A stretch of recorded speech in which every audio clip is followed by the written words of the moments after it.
It's kind of fun to put my professional clothes back on. I've been wearing jeans for 18 months. Thank you, Michael Ann. And amazing speakers to follow. The key takeaways I got were fundamental responsibility to shape the future, no straight line to leadership, leadership by trial, start where you start, and we can have prosperity and bring others along with us. Those were profound today. Thank you for those takeaways. Congratulations to my fellow NextGeners. It is an honor to be in community with you today, celebrating how we all leaned in to the incredible offerings from this program. I am a different person today because of NextGen. I see life and leadership through a very different lens now, a lens which centers race and equity, where I can begin to admit my own biases and privilege and begin to do something about it. To explain the profound impact NextGen has made on me, I will first share my journey back to the University of Washington. I was an undergraduate between 1987 and 1991 here at the University of Washington. Those 4 years were terrific. I completed all my major requirements and even studied abroad my junior year. However, because of administrative hiccup, I was 6 credits shy of getting my degree. I was 22 years old and done, ready to start my life. What I didn't know then was that by not finishing those 6 credits and getting my degree, slowly but surely embarrassment and shame would eke into my soul. Fast forward 3 decades, with a robust career while raising 5 children and volunteering in meaningful ways in my community, that embarrassment of not finishing my degree still gnawed at me, but not quite enough to do anything about it. That is, not until 2 years ago. I was well into my 6th year working at a youth and family services department for a local municipality. It was late March 2020, and local governments were beginning to slash their budgets because of COVID. On April 1st, note April Fool's Day, I got the call. My position was eliminated. I was a non-essential worker in a non-essential city department. I was stunned and devastated. Governor Inslee had just announced his stay-at-home orders, so I was also alone and scared. My mind immediately went to my 5 children. How would I stay strong for them, especially my youngest 2 boys who were still at home, a freshman and a junior, then 8th and 10th grade. Marshaling all my courage, I sat my boys down at our dining room table. I poured us all sparkling cider, and I raised the glass to toast family, love, and resilience. Then I told them I lost my job. Watching the fear grow in their eyes, I assured them everything would be okay. I would take care of them no matter what. What I didn't tell them was that my mind was reeling, putting food on the table, figuring out health insurance without a job. Where's Bernie Sanders? Even skipping doses of medicine. Thankfully, we did manage. I was able to navigate the various systems to provide for my family and myself. We are very fortunate. COVID and my job loss were overlapping events which forced me to slow down from the busyness of my working single mother life. And in an effort to regain my strength and courage, I used this time of isolation to pause and reflect about my personal path and professional trajectory, what I care about most, and how I am as a role model to my children. I was able to turn that reflection into action and to begin to live with greater intention. Toward that end, after 30 long years, I finally faced up to that gnawing shame and of giving up on my degree, and I re-enrolled in the University of Washington. Winter quarter 2021, I resumed my studies as a Husky. At 53, I am what you call a non-traditional student, in classes with peers who are my children's age, and I absolutely love it. My first class was professional leadership, followed by a course on homelessness and social justice.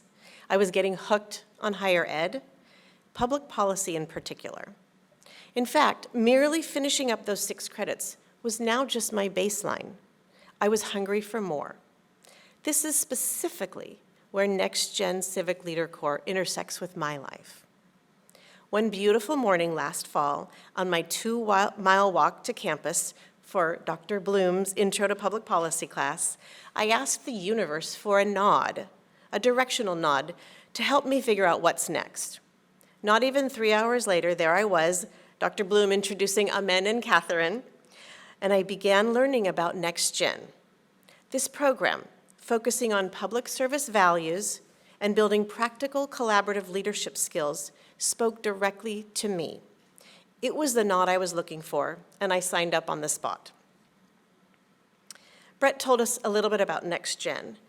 Through the NextGen required coursework, my fellow colleagues and I have much better understanding of just how complex and interconnected our world is, and how society's wicked problems, such as homelessness, global warming, and racism, will in fact not be solved by a single nonprofit, government, or corporation. These problems, and many others, require character-driven leaders with a social mission who collaborate and co-create solutions. Now that's a mouthful, so let me explain that statement a little deeper and how NextGen impacts and strengthens the coursework I've taken. Character-driven leaders. We can all likely agree they are leaders who strive to do the right thing in the face of adversity. Yet going deeper and centering race and equity, I am beginning to question even that very premise. Who decides the right thing to do? And for whom is it being done? Also, what constitutes adversity and who is experiencing the hardship? Basically, who decides the character in character-driven leadership? This is what public policy does to someone. Social mission. It is defined as a mission to create positive future change benefiting society that a social enterprise aims to generate. Again, it sounds great and it is great, though I urge us to question for whom is the positive future being created, which facets of society will benefit, and is social enterprise always the most equitable way to achieve those goals, when often enterprise invokes the marketplace that has treated marginalized communities unfairly in the past. And finally, co-create solutions. Who at the table is part of the co-creation and who is not represented? Are those with lived experiences engaged in meaningful ways or just as tokens? And what exactly are the common solutions set out to achieve? In questioning these assumptions, I believe equitable leaders will come to the fore, ready to be exactly what is needed in the moment of crisis, growth, and everything in between. Yes, my classes also taught me how to conduct research, write effective memos, and develop policy solutions. Even more significant are the improved soft skills I've learned from my educators. I'm a better active listener, I am able to adapt in fluid situations, and I am more resilient to push beyond what's comfortable. I'm currently enrolled in Professor Haran's cross-sector leadership class, where classmates and I go into the field and observe nonprofits, governments, and businesses working together with local neighborhoods.